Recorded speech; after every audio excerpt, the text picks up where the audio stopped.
এই তারপর আসো কেজি কেজি মোহাম্মদ রিহান নেয়ামত। আসসালামু আলাইকুম রাহমাতুল্লাহ। ওয়ালাইকুম আসসালাম ওয়া রাহমাতুল্লাহ। বসো। ভালো আছেন? এই তো আছি আলহামদুলিল্লাহ ভালো। তুমি ভালো আছো না রিহান? তোমার প্রবেশপত্র কই?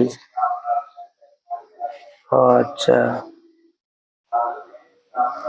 তো তোমাদের আজকে কি পরীক্ষা? আল কোরআন। আজকের বিষয় হলো আল কোরআন। আর তোমাদের পরীক্ষা কি পরীক্ষা? বার্ষিক পরীক্ষা। আচ্ছা ঠিক আছে, তুমি কোরআন পড়তে পারো তো সুন্দর করে? আচ্ছা ঠিক আছে। আচ্ছা এখান থেকে একটু কোরআন তেলাওয়াত করো। আউযু বিল্লাহি মিনাশ শাইতানির রাজিম। বিসমিল্লাহ